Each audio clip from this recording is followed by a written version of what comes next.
Hey everybody, I'm Joe Kellinger. I'm a real estate investor and entrepreneur. And we put these videos together every week to give you all the tips and insights from my experience over the last several years. So make sure you tune in and subscribe, and thank you.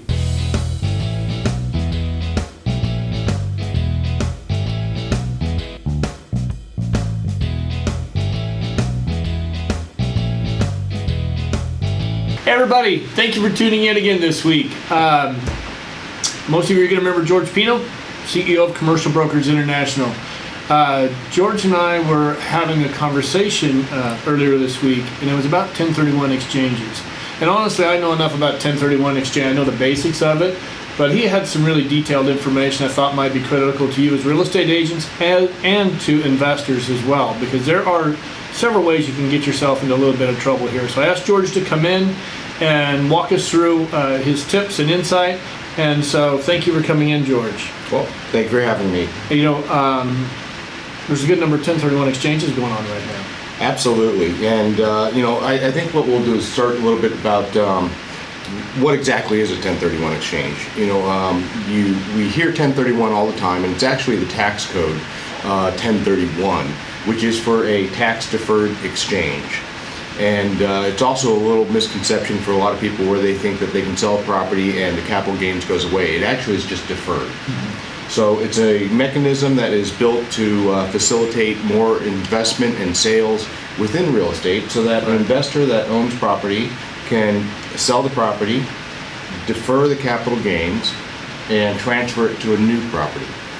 Okay, so but now it has to be a like for like, right? Investment property for investment property. Mm-hmm. Can't be your single family home into an investment property, correct? Correct. Okay. And like for like, you know, there's also a misconception here that I'd like to clear up a little bit. A lot of people think like for like means that if you're selling a apartment building, it has to go to an apartment building, and that's not necessarily the case. Right. You know, like you said, and I think you said the key thing. Yeah. It's investment for investment. So you know, even land, raw land or farmland, can be considered an investment. Right. And if you exchange that into another investment, whether it's a retail building, an office building, or an apartment building, that would satisfy the 1031 requirement. Or a single-family home that you've been renting out, correct? Can be sold and put in. Absolutely. Absolutely. Okay. Why don't you give us some of your tips on best way to utilize a 1031 exchange? Okay. Well, there's a couple of different 1031 exchanges. One is your traditional 1031 exchange, which allows you to sell your property. You have 45 days from the date of sale to identify a new property, or up to 3 properties, and 180 days to close escrow on that property. Okay. Or couple properties. Okay. There's also what they call reverse 1031 exchange. Okay. And that's where you actually acquire the property you're exchanging into, what we call the upleg, right, first. Now it's actually held under title, under different, a third party holds it, and then you have to sell your property within 180 days, and then it transfers into it. Some people like that. It's not as common, but some people do like it because the biggest risk of a 1031 exchange is not being able to identify a property within 45 days and then close within 180 days, in which case it invalidates the entire exchange. Are you finding that sellers are receptive to a reverse exchange? You know, it's the sellers that have the wherewithal to do so are a little bit more acceptable to it. And what I mean by that is you have to have the wherewithal to be able to actually acquire the upleg property before you sell your other property. And most sellers typically have the capital that they're going to use to acquire a property tied up in the equity in the property that they're selling. So a lot of them can't actually do that. Yeah, it would be hard. Now, you have to identify 3 properties. What if you identify more? Okay, well, good question.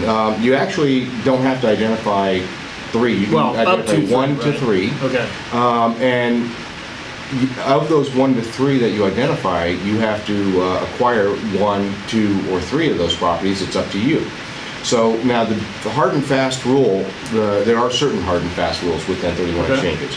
And that is that the property that you're selling, or the property that you're acquiring, the sales price has to match the sales price of the property you're selling or be higher.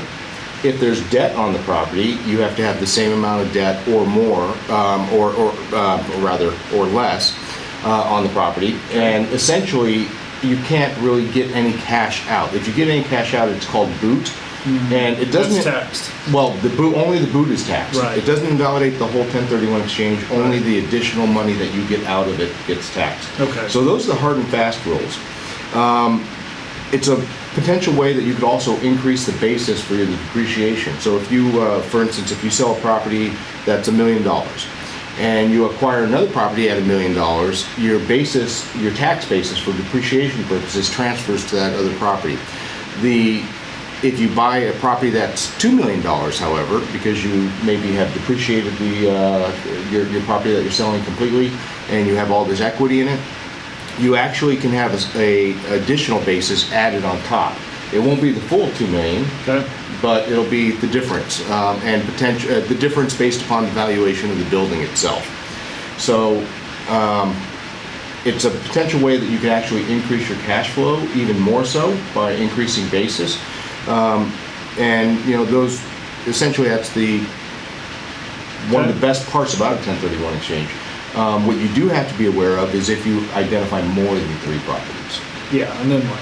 Well, there's what they call the 200% rule, and that kicks in. This is the one I was like, I didn't know that. So, if you identify 4 properties, let's say, and it's on your identification paper, you can identify more than 3 properties, Right. 4, 5, 6, 10, as long as the total of That's the ambitious. total value. Yeah. It can be, but there are potential situations. Sure.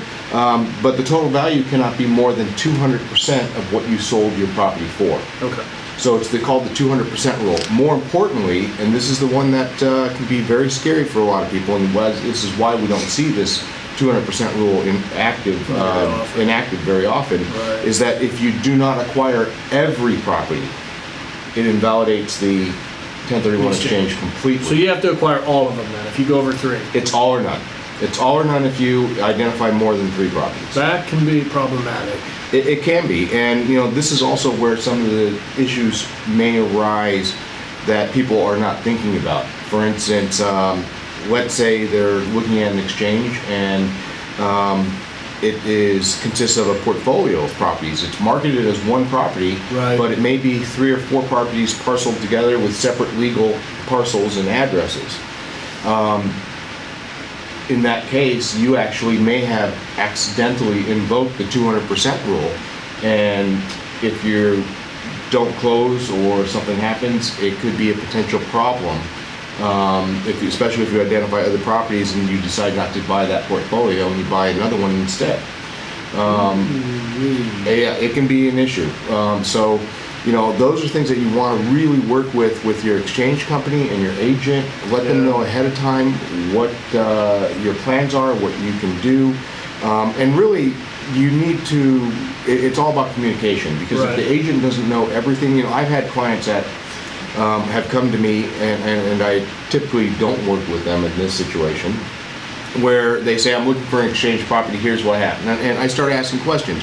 When did you close your downlay? How much did you close it for? What kind of debt? And if they can't answer those questions, then I'm a little concerned about just working with them. Right. Right. And now state lines is something, so you sell a property in Nevada and you want to buy something in Texas. That exchange is still okay? Absolutely. State lines, they don't matter. State lines don't matter, and even when you have capital gains tax within the state, it won't Right. matter. Okay. So, for instance, California has capital gains tax. Right. So if you sell a property in California, you not only owe federal capital gains tax, but also state capital gains tax. Right. You can defer both of them by transferring to another property, whether in California or elsewhere. Okay. All right. Wow, that was some great information. Okay. So if you want to get hold of George, I'm going to put his information at the end of the video here, and you can reach out to him. George, thank you very much for coming in and enlightening us on all this. Yeah. There's a lot of stuff there I wasn't really aware of. But please check out next week's video and do subscribe, because we're going to keep putting these out every week. Thank you.